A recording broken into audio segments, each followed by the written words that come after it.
Hi, Aaron. How's it going? Good, Nigel. Thank you. Cheers for having me. Yeah, well, so we're going to do an interview for Louder Than War. So we'll talk about the new album that you've done during isolation, a little bit about what you've been doing during isolation and lockdown, and sort of plans for the future, stuff like that. So how's it been going over the past few weeks? I mean, it's been a long old trawl, hasn't it? Everybody's been stuck at home. I mean, it's been months, hasn't it? I mean, the start of lockdown for us was the launch of our last album, The Joy of the Return. That fell late March, I think. Yeah. So the weeks leading up to that, we were just wondering whether the tour was going to go ahead and stuff like that, and whether we were going to be able to do in-stores and do the usual promotion. So we were faced with the prospect of not being able to do in-stores, not being, billboard ads going up that nobody was going to see and stuff like that. So we just had to find creative ways of still getting the message out there, really, and connecting with fans over that period. And we just started doing we did some listening parties with Tim Burgess. We did lockdown videos where we'd each record our own part and then put it together. And I think we were one of the first bands to do that. And Elbow did some, and Blossoms did some, and stuff like that. So that was really cool. What I found really impressive is that somebody said to me, "Do fan clubs exist anymore?" And it was a fairly dumb question. Do you remember in like the 60s when the Beatles, you don't, and I don't, but in the 60s, the Beatles had a fan club and every big pop group had a fan club. Well, that was just the most stupid question, because what I saw that you did, which I thought was really, really clever, is that you opened up a kind of paid for fan club on Facebook. And so people would pay a subscription of £5 a month or something like that. Yeah. I mean, and that was a great way of earning some income during lockdown, and few bands do that. I don't know. I mean, to be honest, we had been approached about it years back before all this kind of stuff by various people. Like at festival stuff, we've bumped into a guy that was saying, we've got this fan platform and it can offer people exclusive things, and we were never that fond of the idea, because we had the free. Sorry, my dog's waiting to come. That's all right. Come on, what do you want? This is the reality of home lockdown stuff. Well, it is, isn't it? It's in that, right? I mean, we sort of got, obviously, it was born of necessity, really. It was either that or we went back to day jobs and stopped being able to make music again. So we had a look at different platforms, and then we ended up going with this thing called Patreon. And what we do is every month we'll give memorabilia away. Like this month last month we had our banner for Joy of the Return from Piccadilly Records. We've raffled that off, and and it was a free raffle. It's it just randomly picks a patron that it's given to, and then we'll give demos away, tracks that people haven't heard before. So it's been really good. I mean, it's people have really embraced it. I think there was a bit of tension at first because we have a Facebook fan club that exists, that's fan run, that they've done themselves. Yeah. So there was a little bit of rumbling there that people thought that was going to be replaced in some way, but it isn't. That's still a really active, great community and everything that we're really, amazing to have that. But yeah, the fact that the Patreon thing is just a different thing. We're just giving people different kinds of content that would have normally stayed under wraps. But it's giving them an access to you and the band that they wouldn't ordinarily have. Yeah, and having the free Facebook group, It's This to have their own Facebook group, Blinders, the Hoodwink Society have theirs. And I think that's great for the free, but to actually give value through the Patreon thing is perfect for you, isn't it? Yeah, I think it's just, like I say, it's born of necessity in a way. And I mean, as much as lockdown was terrible, terrible for the industry and everything else, it did make us think in different ways and present ourselves. I mean, very early on in the Patreon thing, we were doing Q&As and stuff in there. And when we were doing our lockdown videos, we were presenting ourselves at the beginning of those. And those are things that are quite uncomfortable for artists sometimes. And you don't want to, you're not necessarily a TV presenter or whatever, just because you're a musician or whatever. But some artists lack the commercial nous to get all that sort of stuff set up. I saw the Patreon thing on Jay's pub quiz. I don't know if you've ever done that on TV. He does this thing on YouTube / Facebook where he does a pub quiz on Thursday nights, and he'd set up the Patreon thing, and that's where I saw it first, and then I saw you were using it.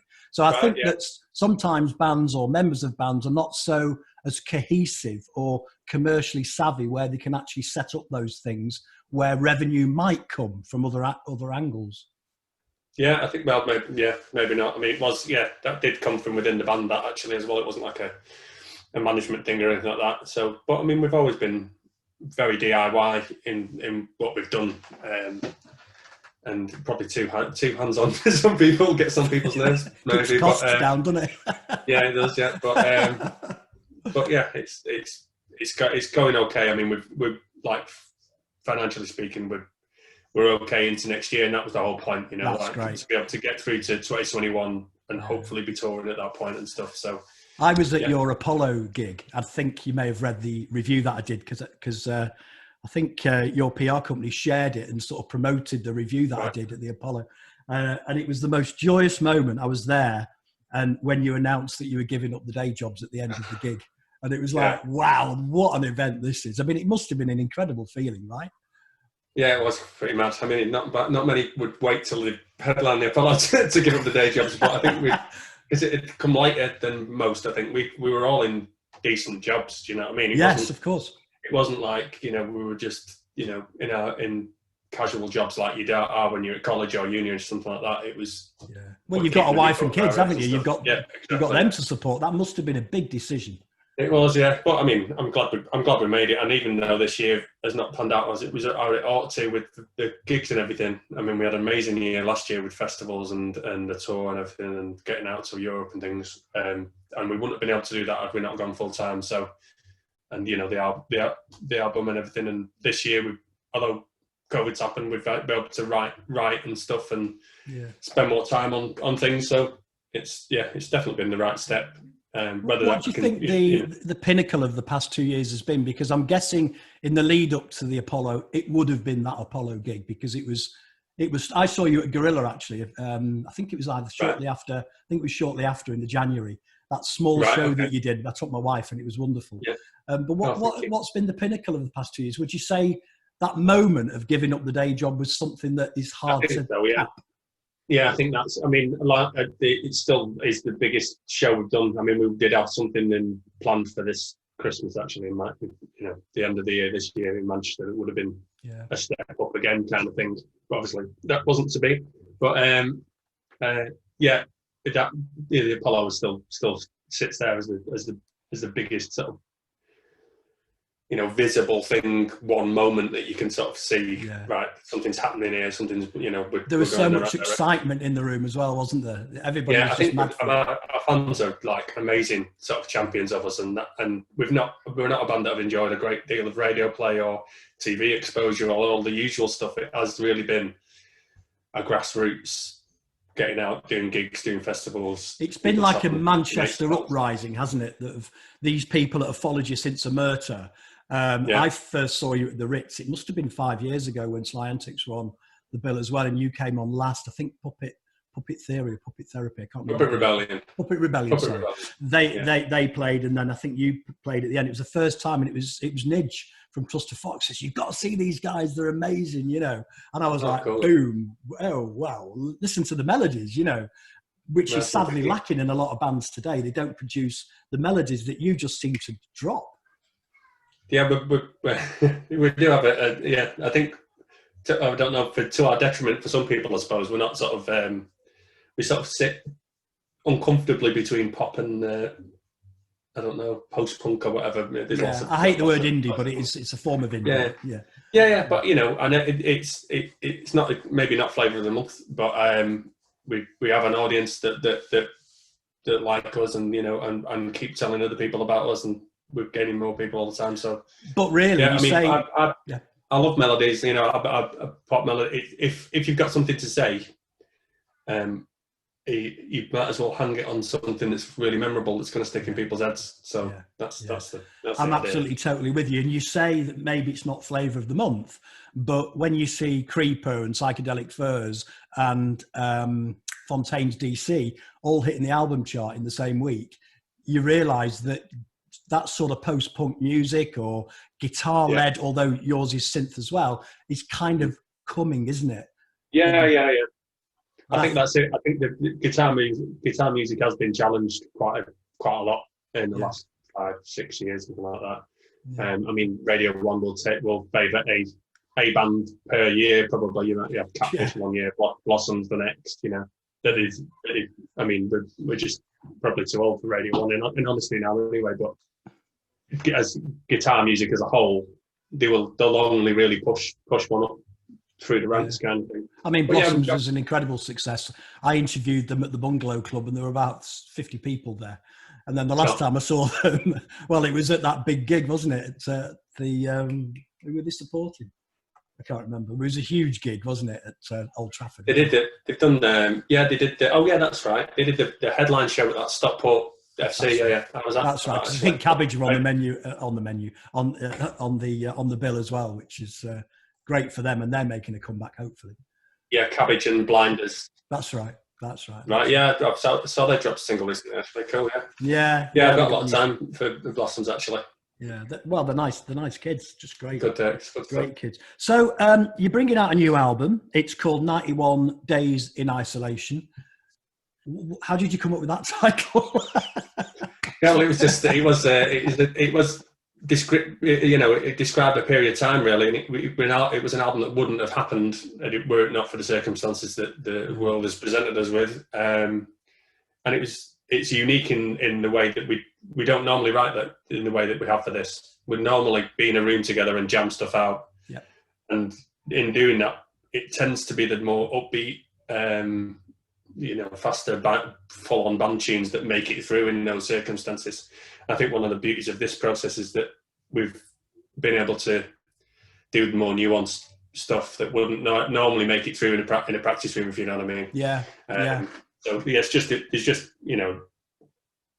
has a different energy to it, and I've really enjoyed the process. I think it does. It has a denser feel to it, and I was going to sort of mention Depeche Mode because I felt it was kind of heavier in parts, and some of it sounded. I mean, one of the tracks, what's it called? Wanted Much More, had a kind of 60s sort of TV theme vibe to it. Do you know what I mean? That's what I kind of got out of it, and I think it's kind of slightly more experimental from where you've been, which I like. And I was kind of wondering, a couple of questions. Number one, this album seems out of step, i.e., would you have released it in this normal time frame anyway, or would you have waited until 2021, having done the March one in 2020? This is only like 6-7 months after the March one. So number one, it feels like a quick release, but I guess you've had more time. And number two, there's a slight shift in musical direction. Yeah, I think, as I've sort of alluded to, the process have allowed us to explore different territory. And I think that freed us up a bit. And I think there was nothing was out of bounds really. It was just, let's just be more experimental with it. And it freed us up a little bit. Yeah. Not that we're sort of, it's nothing majorly out there, but it's, it's as you say, it's different for us. And I think there's enough in it as well. Like it still maintains a pop sensibility. It's still got the great melodies, Yeah, I think there's different genres there. Maybe like it's some of it's heavier, some of it's really delicate. Yeah. So I think it was just a bit really that partly financial. In honesty. We needed to keep money coming in to get us through to next year. Partly, what else do you do with your time? It's a while before we're going to be gigging again, so we might as well use the time constructively. And it's just cool to be able to. I mean, we will have, including the last album and the B-side that was on the way, and this new album, we'll have released 20 songs in 2020. It's amazing. So that's pretty cool, and it's just why not? And I think you did the Berry Met gig as well, so that was like a subscription model. So that was we did. We just thought we'd try that out. It was a paid show, so like tickets were £5. I think I'm with that £7. Yeah, sorry, £7. Yeah, £7 a ticket to watch the live stream, and then once you paid that £7, you can watch it anytime between the show live on the night, and then for the rest of the month. We did two actually. The first one we did was good, but it was a bit maybe stilted between tracks because we were sort of stuff. Was that the one at the Arena? Didn't you do one at the Arena? We did one at we did one at the Arena, which was just part of their 25th anniversary that they invited us down because we supported James there, He invited us down to just do a little performance there. So that was free on their Facebook channel, which is weird. It's quite cool. It's like quite cool being in there, but it must have been crazy just staring at 21,000 empty seats. I mean, it's bad enough being in there when it's full, but I know, yeah. Do you know what I mean? Yeah. I mean, the acoustics were a lot better in the dressing room, I'd say. But, I bet they were. But, yeah. So you talk about being in lockdown for 91 days. Have you learned any new skills that you didn't have before? I mean, is it you know, I've heard people sort of getting into fishing and, you know, my daughter's been making silver jewellery, you know, all sorts of different things people have been doing. No, I've not gained any skills. No, I've got a bit better, better on the piano and the keyboard. Yeah. I'm a bit better on that. I've spent a lot of time with my kids, drawing with my daughter and playing video games with my son and reading with them and stuff. You're not going to get this time back, you know. It's going to be like a golden moment. I know, it's great. Back. I mean, the kids are back in school in about 6 days. I think it's going to be quite a change from, you know, having them around all the time. It's going You're going to miss them. You're going to miss having them around, yeah. Yeah, big time. I mean, one thing, you know, when we were working full time and I was doing the band as a second job, if you like, it was very difficult because we didn't have much time at home when we were starting to tour more and stuff like that. And then when this year, obviously you have periods of time where you're away for a month or two, and especially when we're starting to go out to Europe and stuff like that as well. So you do have a lot of time away from home. So, and you know, again, another positive of this is just having all that family time, you know, and soaking it all up, kind of thing. Absolutely. I was talking to Steve Keating from Istist a couple of months ago, and he said that one of the reasons that they've managed to get where they are, they've managed to accumulate the money for the band, and that they released an album and all of that, and the success that they've had, this DIY success, was partly born out of the fact that they weren't kids, that they didn't need to earn the money and spend it straight away on booze and drugs or whatever, that they had jobs, and that actually allowed them the luxury of doing the band. And I think that's probably the same with you, isn't it? Had you actually needed every single penny that the band earned to live on, you wouldn't necessarily have developed the type of success that you've got to now. Is that, would you say that was fair? Yeah, probably not. I don't know. I mean, we'd always, I mean, I've been, like you said, on Mercer before that, but we'd always, all of us always worked. So there was always going to be that point of tension where, I mean, my old employers were really sort of cool, actually, because I mean, we went out when we got the James tour in 2017, I think it was, and we were like 13 dates around the UK and stuff like that. It was like going to my manager and going, I mean, I've used annual leave or whatever, but it was still the patterns of absence were not all employers would be cool with it, if you know what I mean. Yeah, but they were cool with it. You should do an advert for them and let them use some Slow Readers Club music as a thank you, you know. Yeah. So, in terms of musical direction, I sort of touched upon the fact that part of it reminded me of kind of 60s theme and a bit of Depeche Mode. Is there an intention to change direction, to get heavier, to go lighter? You know, Blossoms went very poppy when they got signed up by Virgin. What's the future direction for Slow Readers Club? I'm sure the fans would love to hear that. I think Joy Return went poppier probably, and I think and it continued probably. Build a Tower was quite poppy. I think it was continuing that poppy trend, but I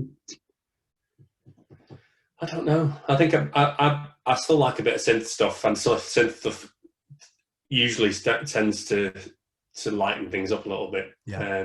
So I'm coming from the synth angle in the band, and whereas my brother's coming from the guitar, and David, you know, is probably more of the heavy side. Yeah. I think there'll still be elements of both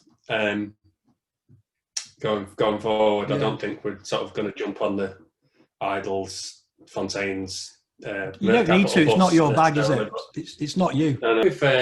We've just done what comes naturally to a degree, and we're still doing some writing from home and some when we get together and practice. So I think we enjoy doing the heavier stuff.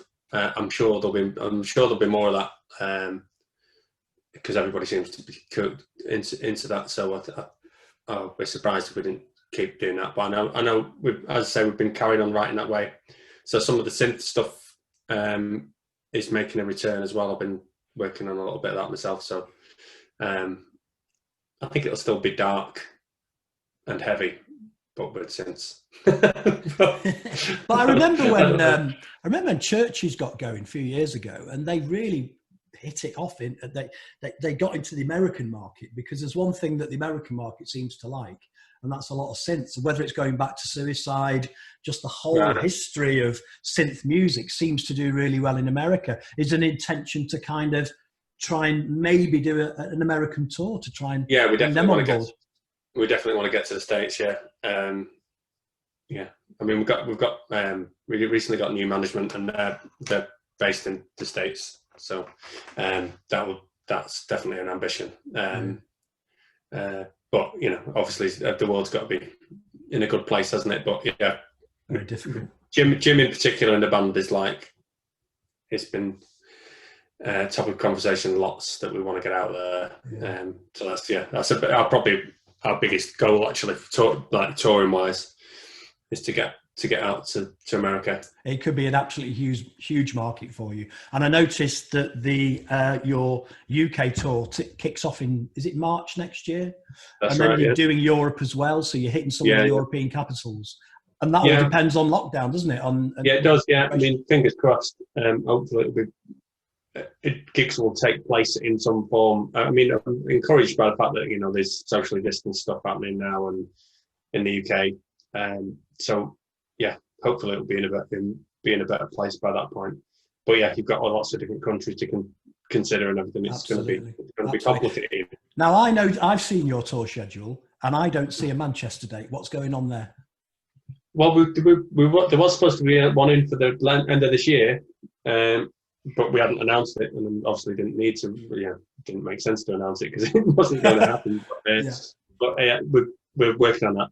We've got a little night and day show that we did as part of the Pepton Bridge thing that we're doing to help independent venues. But yeah, the night and day one obviously is sold out as part of the Joy of Return promotion stuff. So the next big Manchester show I'm hoping we'll do one at some point next year, but we're just starting to have those conversations now, to be honest. Yeah, I guess it just depends on availability and numbers and things like that. I mean, I was talking to some guy about one of his bands doing a show, and he was going for quite a small venue. And I said, well, hang on a minute.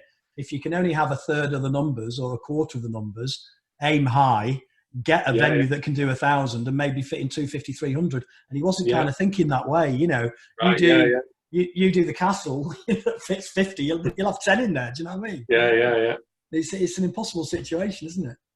Yeah, we've done the Castle to 10 people actually before. Well, of course we were doing socially distanced gigs. We were doing socially distanced gigs way before anybody else. You got to start somewhere. Exactly.